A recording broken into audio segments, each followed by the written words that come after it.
Estamos con el ingeniero Mario Pastor. Él es profesor de la Facultad de Mecánica y vamos a conocer algo acerca de lo que es la metalurgia y tipo de aleaciones. Sí, entonces, nosotros primeramente nos presentamos, somos estudiantes de biofísica de cuarto semestre y vamos a realizar un trabajo acerca de química inorgánica. Estamos justamente en la parte de lo que son aleaciones.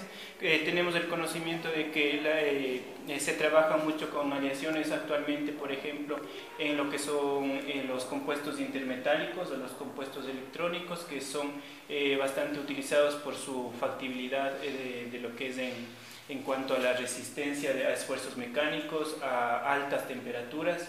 Entonces, no sé si podrías ser factible que nos hable acerca de este tipo de compuestos y de lo que es la metalurgia en el Ecuador.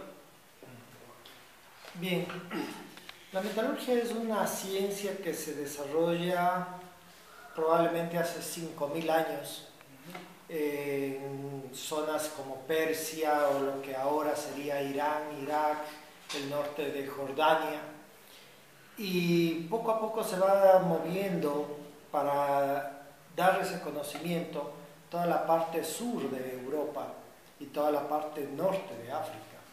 Entonces, el conocimiento de la metalurgia empieza primero con la fabricación de aleaciones de cobre, de ahí que arrancamos con lo que se conoce como la edad del bronce.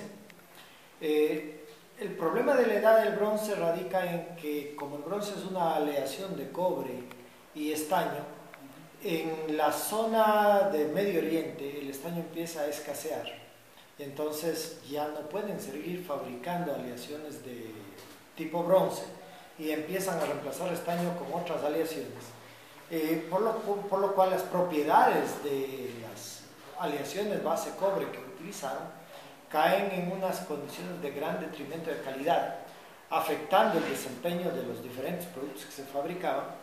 Y un poco paralelamente a esta etapa de decrecimiento de la fabricación de aleaciones de cobre, llamadas bronce para ese entonces, empieza el surgimiento de las aleaciones de hierro. Es decir, empieza a caer el bronce y empieza a crecer el hierro, empezándole un poco lo que conocemos con la edad del hierro, hace aproximadamente 4.000 años. Cuando nosotros hablamos de aleaciones, generalmente hablamos de un material metálico, de base metálico, donde el elemento principal es el elemento químico correspondiente a la aleación, es decir, sea hierro, sea aluminio, sea cobre, titanio, estaño y muchos otros en realidad, que por su naturaleza y cualidades no tienen buenas propiedades, mecánicas por lo menos, y para aplicaciones de ingeniería tampoco. Dígase, por ejemplo, el caso del hierro, es un elemento químico cuyas propiedades son relativamente pobres. En cuanto a resistencia mecánica, el hierro tiene una resistencia mecánica bastante baja, y en cuanto a dureza, el hierro es un material de baja dureza, por lo tanto es muy dúctil, muy maleable, y por lo tanto no tendría aplicaciones significativas en ingeniería. Y casi lo mismo pasa con cualquiera de las aleaciones metálicas que nosotros encontramos en la actualidad. Sea el aluminio, sea el cobre, sea el titanio, son aleaciones que en su estado puro se utilizan mucho para aplicaciones químicas, ¿no es cierto? Pero para aplicaciones mecánicas o para aplicaciones estructurales, sus propiedades son muy débiles. Entonces, de ahí surge la necesidad de incluir o de incorporar elementos aliantes al elemento químico, dígase, hierro, para fabricar acero. El hierro más carbono forma un compuesto químico que le da gran dureza y resistencia mecánica al hierro. Es decir, por ejemplo, el hierro puro tiene una resistencia mecánica de 30.000 libras por pulgada cuadrada. Los aceros pueden tener resistencias mecánicas que pueden llegar a tener 250.000 libras por pulgada cuadrada. Es decir, estamos hablando de un incremento de hasta 8 veces la resistencia mecánica del elemento original. Adicionalmente, muchas de las aleaciones, sobre todo los aceros que son los más difundidos y más utilizados en la industria, generalmente tienen pobres propiedades eléctricas, pobres propiedades electrónicas y su resistencia a la corrosión es muy baja. Entonces, para conseguir una resistencia a la corrosión mayor, generalmente se le añaden elementos aliantes, dígase cromo, níquel y otros elementos estabilizadores de cromo como molibdeno, titanio y otros elementos químicos que le dan al acero gran resistencia a la corrosión para formar, por ejemplo, el acero inoxidable.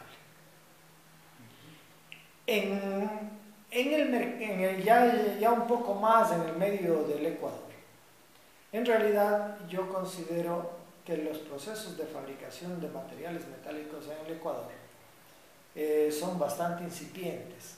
Es decir, mientras en los países desarrollados hay aceros aliados, hay aceros de baja aleación y gran resistencia, hay aceros inoxidables, hay aleaciones especiales de níquel, de titanio, de cobre, y aleaciones muy especiales para aspectos importantes de la industria. Aquí en el Ecuador básicamente hacemos varillas de construcción. Es decir, lo único que estamos fabricando aquí en el país es varilla de acero al carbono con aproximadamente 0,3% de carbono que se utiliza para aplicaciones de ingeniería civil. Varilla de acero estructural, así se llama. El resto de productos que nosotros observamos en el país son importados. Un poco no es que no haya suficiente tecnología, yo diría más bien que no hay un mercado que justifique una gran empresa metalúrgica en el país. Es decir, en el Ecuador tenemos una población de 13 millones de habitantes, digamos así. Por lo tanto, la demanda de productos laminados y de productos especiales de acero es bastante restringida. Entonces, una planta para hacer productos laminados se habla de una producción anual de 100.000 toneladas. Esa producción no se puede colocar en el país en 20 años. Entonces no se justifica en realidad por el tamaño de la población y por el tamaño del mercado empresas metalúrgicas muy grandes. Entonces lo que se hace en el país, me parece que si mis números no están mal, hay 4 o 5 empresas metalúrgicas que se dedican a la fabricación de acero y todas fabrican varilla para construcción, que es donde hay una buena demanda que justifica la instalación de estas plantas. Entonces, por ejemplo,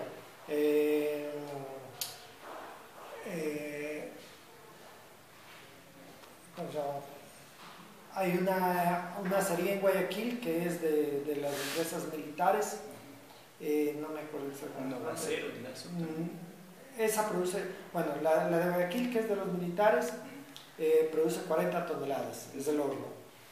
Novacero en Lazo tiene un horno de 50 toneladas. Pero ellos le ponen, conozco un poco más de cerca el caso de Novacero porque he colaborado un poco con ellos. Por ejemplo, ellos producen palanquilla, que es el producto inicial de la fabricación del acero, a partir de chatarra. Producen un mes y con esa producción de un mes tienen para abastecer el mercado nacional durante 6 meses. Y tienen palanquilla para 6 meses y vuelven a prender el horno después y así sucesivamente. Entonces resulta un proceso muy poco eficiente porque las inversiones que representan para tener un horno de esa capacidad realmente son inversiones de bastante. Bueno, entonces está Adelca, que queda un poco cerca de Aloha, similar a Novacero. Y claro, luego de eso hay una serie de empresas un poco más pequeñas, talleres, que hacen fundiciones, en algunos casos fundiciones de acero, fundiciones de hierro, en volúmenes relativamente medianos y pequeños. Es más o menos el esquema de lo que tenemos acá en el país. Claro, en ese sentido, por ejemplo, hablaríamos de que, según lo que nos enteramos, en otros países, por ejemplo, trabajan en lo que es aluminuros, en lo que es duraluminio, en lo que es nitinol, por ejemplo, en Rusia. Entonces, estaríamos hablando de que en el Ecuador faltaría tanto inversión en el sector de la metalurgia como conocimiento, tal vez. No, yo diría que el problema fundamental acá es mercado. El mercado. Es decir, si nosotros empezamos a producir aleaciones especiales, ¿a quién le vamos a vender? O sea, obviamente no tenemos la experiencia en la fabricación de esos productos, pero la experiencia se puede conseguir. Es decir, lo mismo ocurría en la parte del acero. No había suficiente experiencia en la fabricación de acero, pero se adquirió la experiencia con el trabajo y con el auxilio de personal que se trajo de fuera. Y ahora todas las plantas metalúrgicas, las acerías que hay en Ecuador trabajan 100% con personal nacional. Entonces lo mismo puede ocurrir para cualquier empresa. ¿Sí? ¿Por qué no se hace? Bueno, porque no hay a quien venderlo. Y hay que poner los pies sobre la tierra. Es decir, si aquí en el país ponemos una fábrica para producir titanio, el mercado internacional seguramente comprará titanio de un fabricante de reconocido prestigio internacional. ¿Cierto? O sea, no va a ser tan fácil vender titanio como una empresa nacional, o sea, por más bueno que sea. Ahora, hablando de todos los tipos de aleaciones y todo esto, por ejemplo, ¿podría darnos ejemplos de en qué materiales se utilizan, por ejemplo, en la fabricación de monedas, de pronto en la vida diaria se utilizan aleaciones? Entonces, más o menos, ¿en qué tipo de materiales? A ver, yo diría que la utilización de aleaciones depende fundamentalmente de las propiedades del material y del costo del material, ¿cierto? Entonces, nosotros en aplicaciones de ingeniería mecánica, probablemente el 90-95% de las piezas que se hacen en ingeniería mecánica son base acero. Hay unas pocas que se hacen en base a aluminio y que hay una gran tendencia a querer utilizar aleaciones de aluminio porque tienen una buena resistencia con 1/3 del peso del acero.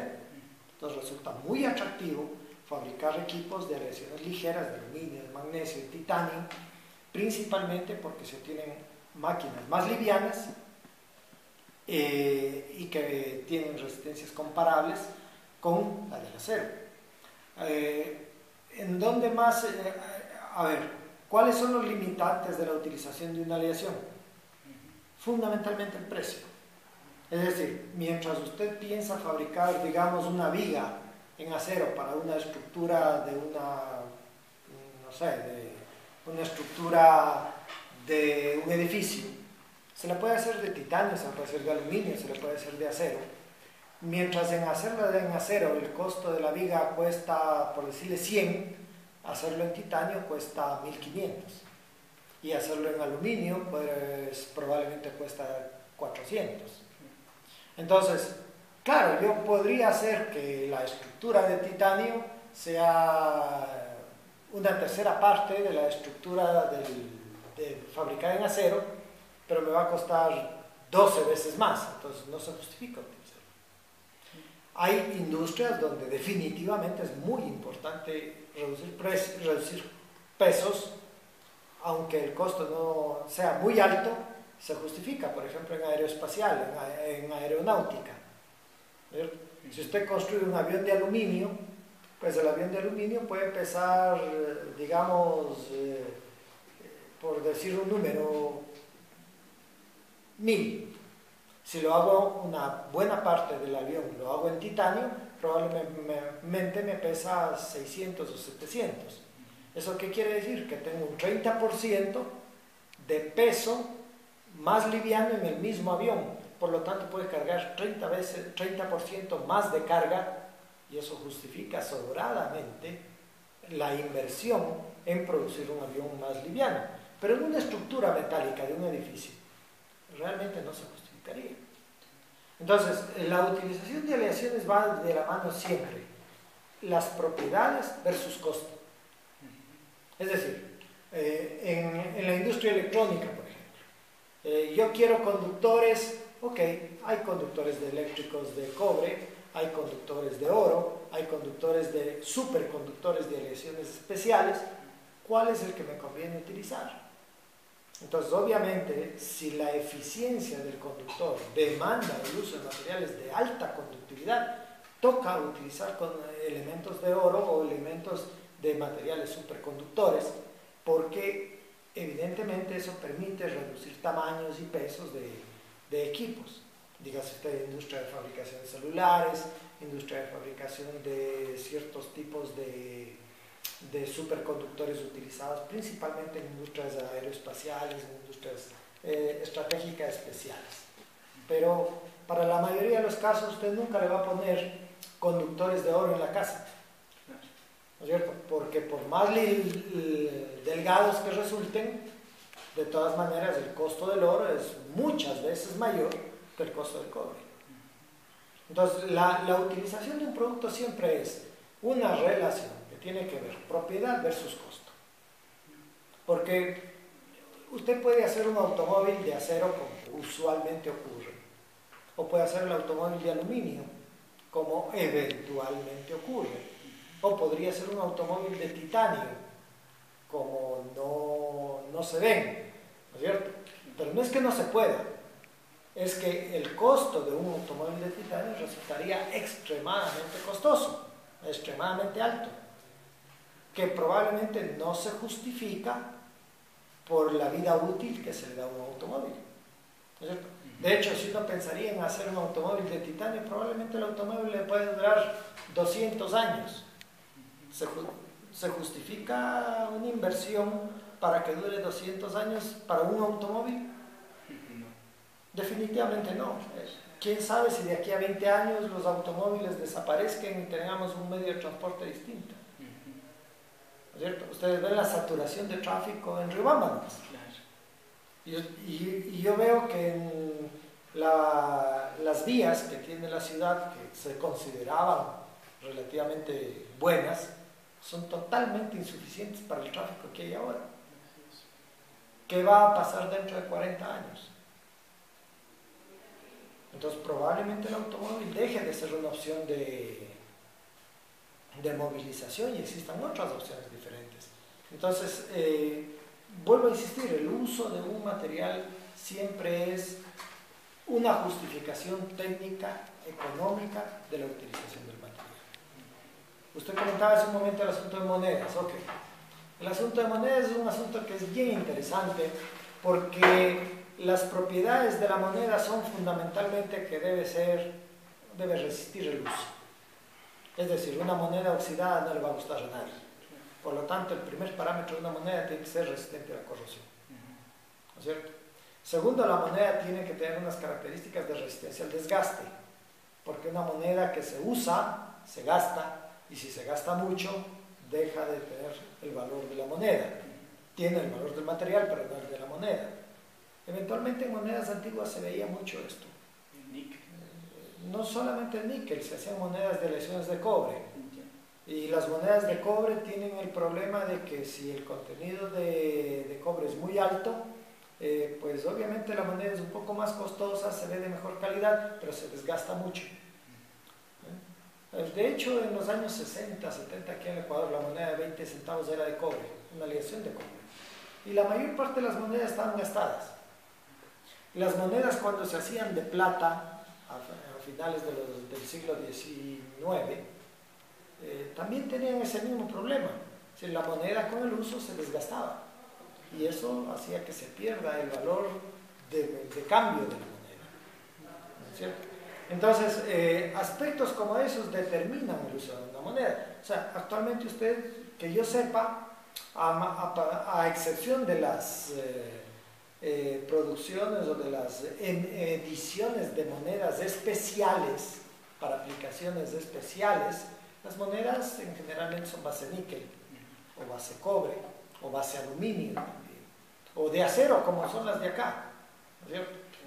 Usted ve que la moneda de 25 centavos acuñada aquí en el Ecuador para uso dentro del Ecuador, aunque representa 25 centavos de dólar, es una moneda que en realidad tiene unas buenas características para circulación acá, pero si usted compara con una moneda de 25 centavos fabricada en Estados Unidos, realmente sus las características del material son totalmente distintas, ¿no es cierto? Y en cuanto a la calidad misma de la moneda son totalmente distintas. Tienen el mismo valor de cambio, pero son con un valor intrínseco muy distinto. Listo. Entonces, yo tengo una pequeña inquietud. Nosotros como estudiantes, usted dice que aquí se maneja pocamente las relaciones. Digamos, ¿qué tipo de relación pensaríamos al futuro para poder progresar y qué necesita acá?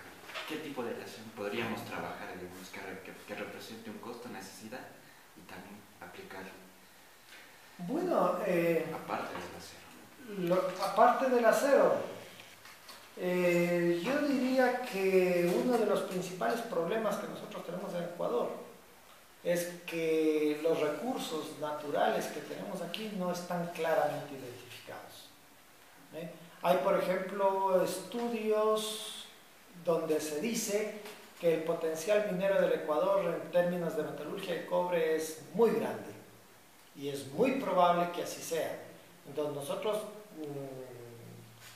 probablemente lo que vamos a enfrentar en pocos años, si es que el potencial de cobre y las minas de cobre que hay en el Ecuador son suficientemente grandes, es tener una metalurgia de extracción y producción de cobre para exportación. En caso similar a lo que ocurre en Chile y en menor escala en el Perú. ¿No es cierto? Por ejemplo, Ecuador vive del petróleo, Chile vive del cobre. Y si es cierto lo que se dice, que el potencial minero de cobre en el Ecuador es muy grande, probablemente lo que vamos a ver en los próximos años es una gran producción de cobre para exportación, pero cobre electrolítico, que es cobre prácticamente puro. Y yo no le veo muchas posibilidades de que aquí en el Ecuador se haga en el futuro cercano, por lo menos, una industria de producción de piezas y partes de cobre que sean para exportación ya como producto terminado. Ojalá que sí sea, ¿no es cierto? Por ejemplo, sería muy interesante que siendo productores de cobre, si llegamos a hacerlo, podamos también complementar esa extracción y producción de cobre en la fabricación de producto terminado como alambre, por ejemplo, ánodos y demás productos de cobre. Entonces nos despedimos. Bueno, entonces esto ha sido la entrevista con el ingeniero Pastor de la Facultad de Mecánica de la Politécnica del Chimborazo, y le agradecemos mucho por su colaboración y nada, muchas gracias, ingeniero. Está muy